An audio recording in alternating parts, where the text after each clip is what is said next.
की कैबिनेट में 21 एजेंडे वो रखे गए, जिसमें 19 मंजूर किए गए। कैबिनेट की बैठक में ये भी निर्णय किया गया कि विधानसभा का शीतकालीन सत्र 18 दिसंबर से शुरू करने की सहमति बनी है।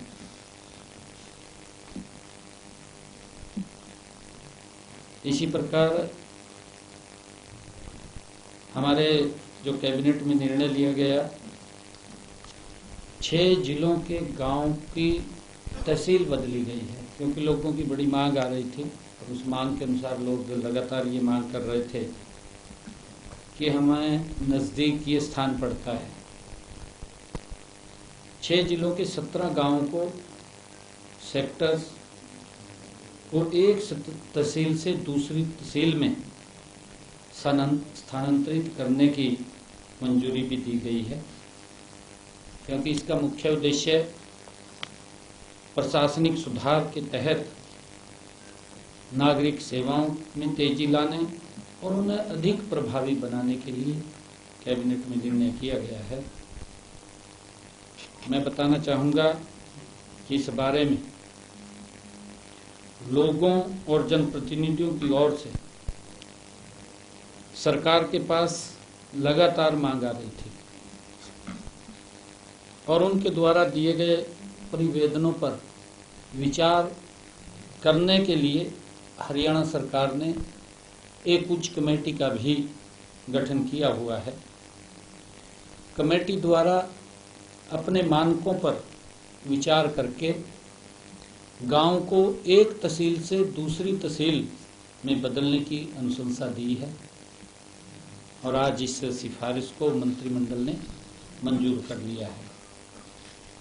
इसमें हमारा मंदौला को सतनाली से महेंद्रगढ़ में किया गया है और बेदली कलां पालनावास को रेवाड़ी में किया गया है। गुदियाना जो रादौर में है उसको सरस्वती नगर में किया गया है। रुपोली जो रादौर में है उसको सरस्वती नगर में किया गया है। चाहड़वाला को सरस्वती नगर से व्यासपुर बिलासपुर में किया गया है, यमुनानगर।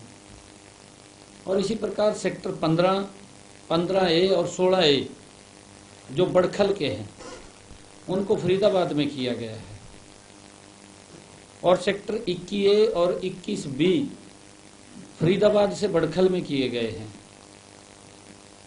इसी प्रकार रंगा कालावाड़ी को सिरसा में किया गया है और लहंगेवाड़ा कालावाड़ी को सिरसा में किया गया है।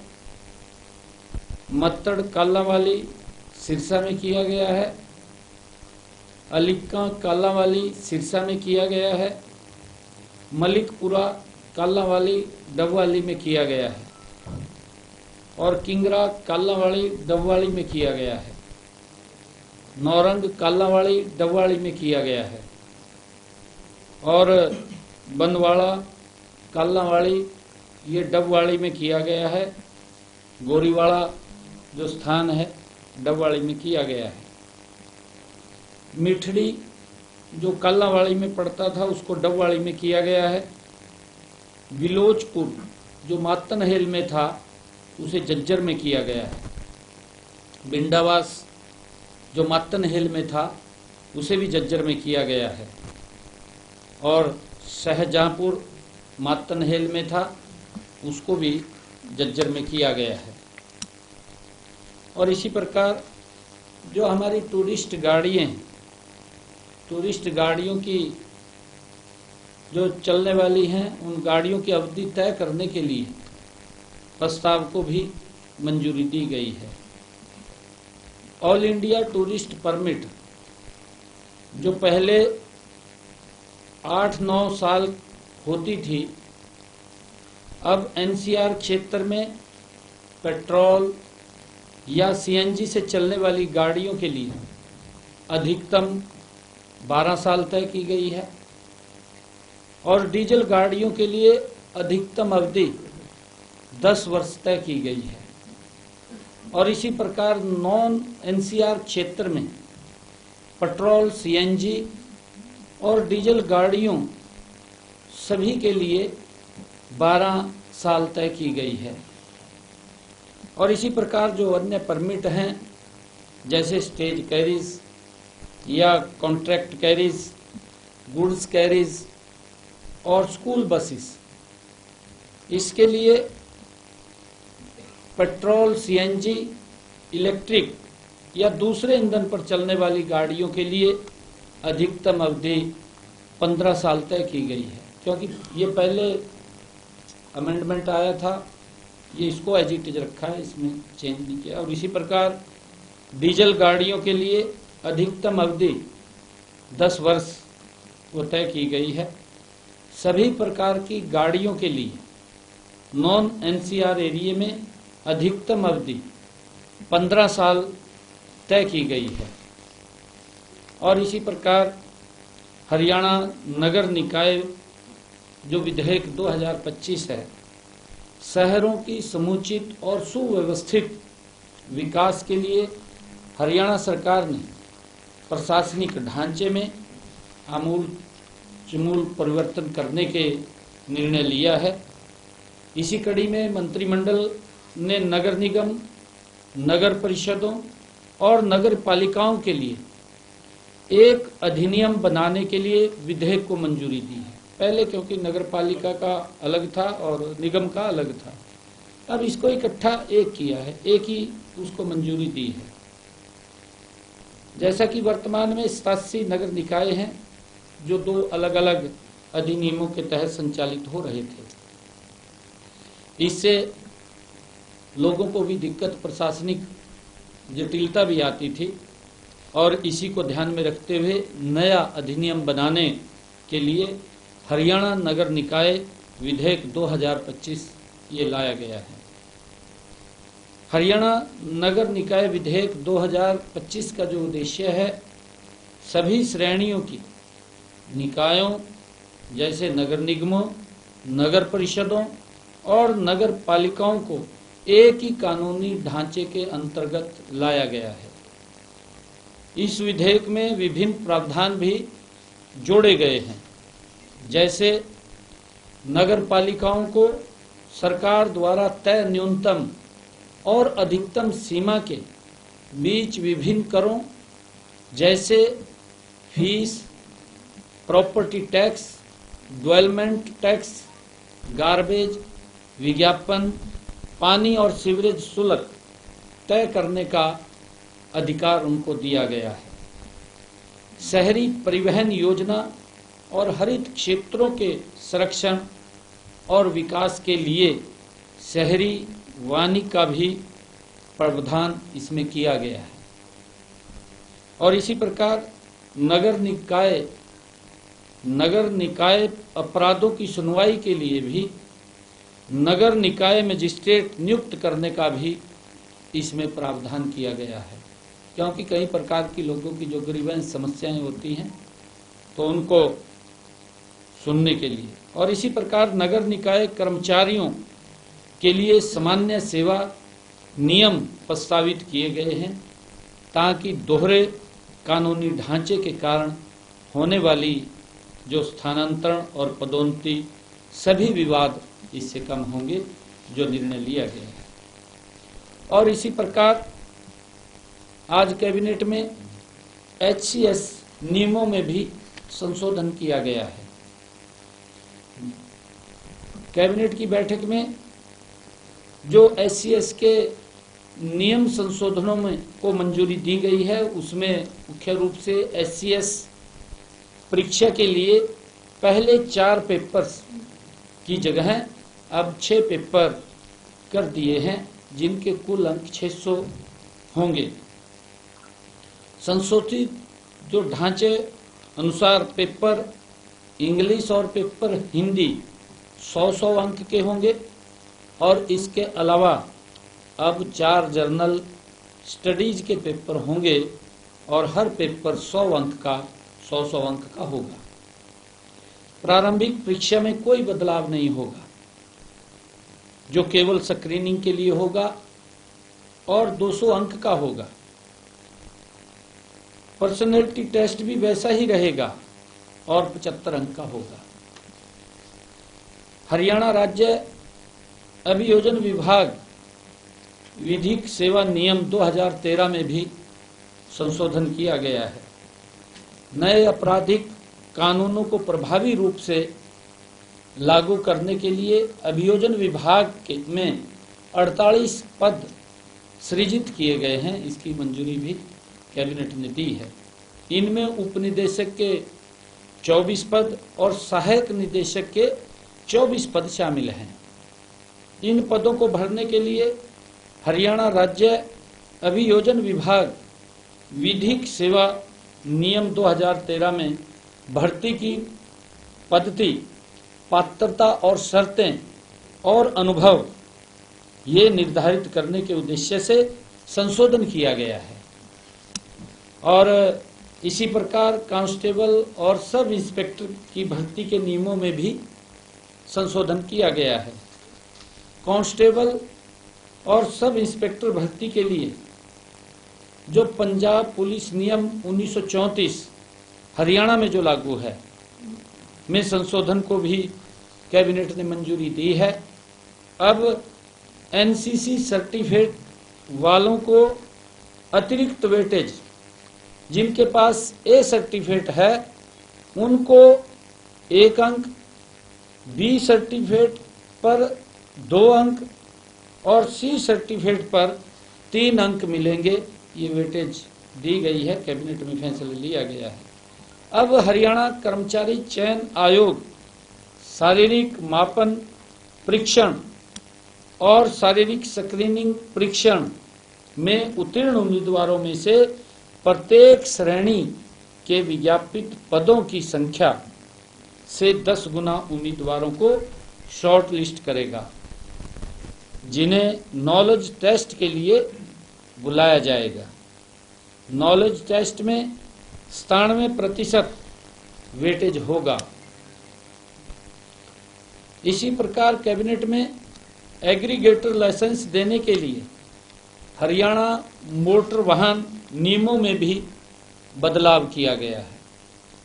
कैबिनेट में एग्रीगेटर लाइसेंस देने के लिए हरियाणा मोटर वाहन नियमों में बदलाव करने के प्रस्ताव को जो मंजूरी दी गई है, उसमें सड़क परिवहन और राजमार्ग मंत्रालय भारत सरकार के दिशा निर्देशों के अनुसार एग्रीगेटर जैसे ओला, उबर जो 1 जनवरी 2026 से केवल ग्रीन एनर्जी पर चलने वाले वाहनों को ही अपने बेड़े में शामिल कर सकेंगे। ये निर्णय किया गया है कि वो या तो इलेक्ट्रिक व्हीकल या सीएनजी व्हीकल ओनली ये अपने उसमें यही गाड़ी रखेंगे, डीजल पेट्रोल की नहीं रखेंगे। और इसी प्रकार परिवहन विभाग द्वारा इन दिशा निर्देशों को अपनाते हुए हरियाणा मोटर वाहन नियमों में बदलाव किया गया है और इस बारे में एक क्लीन मोबिलिटी पोर्टल भी परिवहन विभाग द्वारा बनाया जा रहा है, जिसमें लाइसेंस धारक की सभी वाहनों का विवरण रखा जाएगा और इससे राष्ट्रीय राजधानी क्षेत्र में कम पोल्यूशन होगा, क्योंकि जो लगातार पोल्यूशन की बात आती है, वायु की गुणवत्ता में भी सुधार होगा और वायु गुणवत्ता प्रबंधन आयोग द्वारा जारी किए गए निर्देशों का पालन भी सुनिश्चित किया जा सकेगा। और इसी प्रकार हमारे जो निजी विश्वविद्यालय उनकी कार्यप्रणाली में भी वो सुधार के लिए कुछ नियमों में बदलाव किया गया है, उसको मंजूरी दी गई है। यह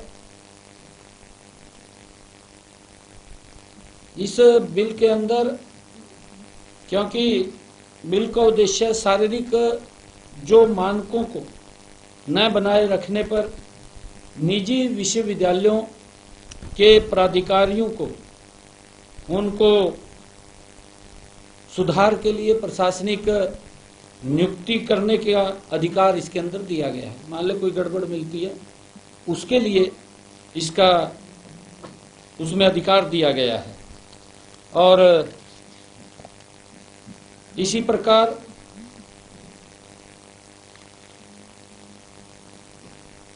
जो हमारा टीजीटी कैडर था, जिला शिक्षा के लिए नई आधुनिक और पारदर्शी कैडर परिवर्तन नीति 2025 को भी मंजूरी दी गई है। यह नीति जिला शिक्षा पीआरटी, जेबीटी, एचटी और C&V पर लागू होगी। यह प्रक्रिया चरणबद्ध तरीके से चलेगी और शिक्षकों को 1 अप्रैल से पहले स्टेशन अलॉट हो जाएंगे। हमने आज कैबिनेट में निर्णय कर लिया है कि जो हमारे जेबीटी, एचटी और पीआरटी के हमारे टीचर्स थे, उनकी पॉलिसी आज उसको मंजूरी दे दी गई है। इसके ऊपर अप्लाई कर देंगे, परंतु उनको स्टेशन जो हमारा अगला सेशन शुरू होगा, क्योंकि अभी 4 महीने 5 महीने रह गए हैं, इस 5 महीने के बाद 1 अप्रैल से उनको नए स्टेशन अलॉट कर दिए जाएंगे। ये भी हमने आज इसमें कैबिनेट में मंजूरी दी है। ये प्रक्रिया चरणबद्ध तरीके से चलेगी और शिक्षकों को 1 अप्रैल से पहले स्टेशन अलॉट हो जाएंगे, अपने स्थान पे चले जाएंगे। 1 अप्रैल से शिक्षक अपने नए स्टेशन पर ज्वाइन करेंगे ताकि नए शैक्षणिक सत्र में पढ़ाई शुरू हो सके। कैडर परिवर्तन स्वैच्छिक होगा, ये भी निर्णय किया है। मेरिट अंकों के आधार पर नया जिला आवंटित किया जाएगा। उसके कुछ हमने नंबर्स बनाए हैं, मैं उसके बारे में बताना चाहूँगा। इसमें आयु को प्रमुख आधार बनाया गया है और जिसमें अधिकतम 60 अंक निर्धारित किए गए हैं आयु के हिसाब से। मान ले किसी का 6 महीने या 1 साल रिटायरमेंट का रह गया, उसका इसमें आधार बनाया गया है।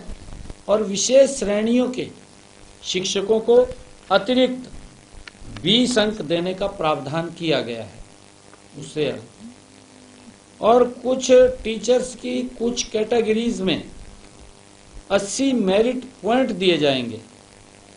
इनमें वह टीचर जो ट्रांसफर ऑर्डर जारी होने की तारीख से 12 महीने के अंदर रिटायरमेंट होने वाले हैं, जिसका मैंने जिक्र किया है कि उसको 60% नंबर मिलेंगे। वह टीचर जिसका कैंसर से इलाज चल रहा है या डायलिसिस हो रहा है या पिछले 2 सालों में बाईपास हार्ट सर्जरी हुई है या ऑर्गन ट्रांसप्लांट हुआ है उनको, और वह टीचर जिनकी 70% से ज़्यादा विकलांगता है उनको 80% पॉइंट्स दिए जाएंगे। और वह टीचर जो विधवा है और जिनके छोटे बच्चे की उम्र 10 साल तक है, 10 साल से कम है, जिन शिक्षकों पर किसी प्रकार की कोई पेनल्टी लगी हुई है या कोई FIR दर्ज हुई है, कोई कारण हुआ है या किसी प्रकार का प्रमुख दंड लगा है उसके ऊपर, तो उसके मेरिट में जो उसकी मेरिट बनेगी उसकी मेरिट में से उसके 10 अंक काट लिए जाएंगे। ये निर्णय कैबिनेट में किया है। और इसी प्रकार हमारे माइनिंग विभाग के पदों में भी जो रेसलेशन चल रहा था उसकी संख्या में बढ़ोतरी की गई है। प्रदेश सरकार लगातार अवैध खनन पर सख्त कार्रवाई कर रही है। इस प्रयास को और मजबूत करने के लिए हमने माइनिंग की दक्षता एवं कार्यकुशलता बढ़ाने के लिए हरियाणा रैशनलाइजेशन कमीशन की सिफारिशों को आज कैबिनेट ने मंजूरी दी है। विभाग में स्वीकृत पदों की संख्या 632 थी पहले, जो बढ़ करके 890 करने का प्रस्ताव मंजूर किया गया है। हरियाणा रैशनलाइजेशन कमीशन ने 848 पदों की सिफारिश की थी और इसके बाद कुछ अन्य पदों को जोड़ते हुए 890 स्वीकृत पदों का प्रस्ताव मंजूर किया गया है। इससे रियल टाइम मॉनिटरिंग होने के साथ साथ अवैध खनन पर रोक लगाने में भी मदद मिलेगी। इसके अलावा राजस्व संग्रह में भी बढ़ोतरी होगी और इसी प्रकार कैबिनेट में जो रोहतक में एग्रो माल के अलॉटियों को भी बड़ी राहत दी है, जो लंबे समय से पीड़ित थे। पहले हमने पंचकुला के अलॉटियों को और अब रोहतक के एग्रो माल के अलॉटियों को राहत दी है और राहत प्रदान करते हुए मंत्रिमंडल ने आज इसकी मंजूरी दी है।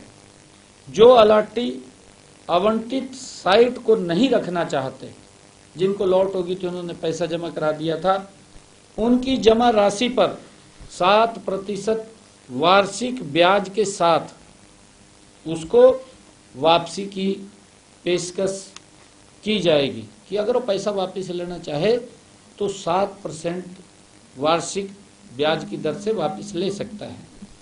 जो अलाटी दुकान रखना चाहते हैं उन्हें बोर्ड की योजना विवादों का समाधान 2 जो हमने शुरू किया था के अनुसार बकाया राशि जमा करने की अनुमति दी जाएगी।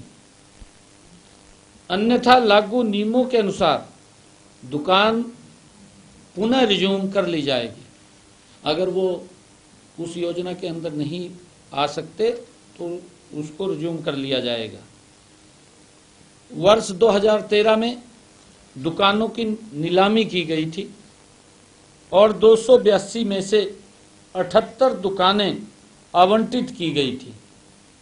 इनमें से 8 अलाटियों ने अपनी पूरी राशि जमा की है, जबकि शेष अलाटियों ने 25% से लेकर के 50% तक जमा की है और इसके अलावा 4 अलाटियों ने दुकान को सरेंडर भी कर दिया है।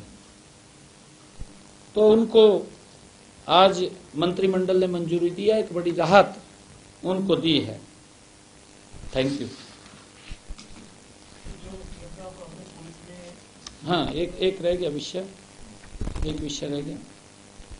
कैबिनेट ने राज्य लेखा निदेशालय जो हरियाणा सर्विस रूल को भी मंजूरी दी है। मंत्रिमंडल ने राज्य लेखा निदेशालय हरियाणा के लिए ग्रुप ए, बी और सी पदों के ड्राफ्ट सर्विस रूल को मंजूरी दी है।